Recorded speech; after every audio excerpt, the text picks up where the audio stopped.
আসসালামু আলাইকুম, welcome to Hridoy commerce teaching home এর উদ্যোগে আমি হৃদয় হোসেন বলতেছি।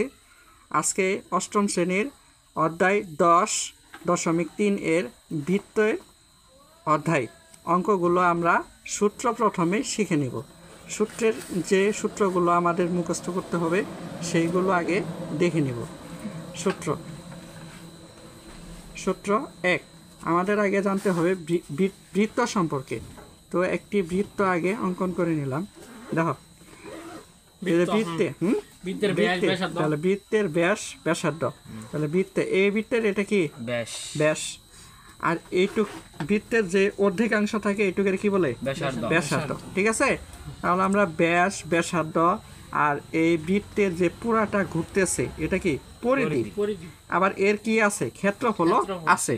তাহলে আমাদের কি কি লাগতেছে ব্যাসার্ধ, পরিধি, ক্ষেত্রফল। ঠিক আছে, এইগুলা সম্পর্কে আমাদের জানতে হবে। তাহলে 1 নাম্বার সূত্র কি, বৃত্তের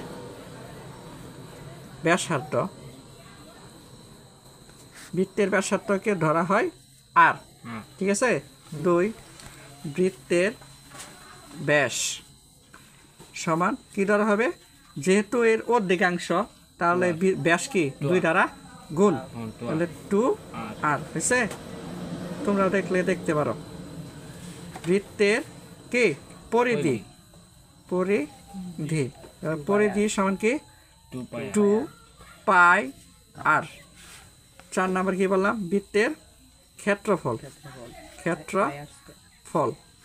বৃত্তের ক্ষেত্রফলের সূত্র কি পাই আর স্কয়ার। হ্যাঁ, এখানে পায়ের একটা আদর্শ মান আছে।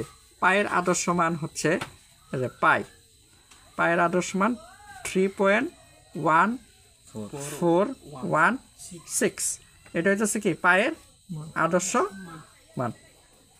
এই মান দিয়ে আমরা কি করবো, অঙ্ক করবো। একটু আটকা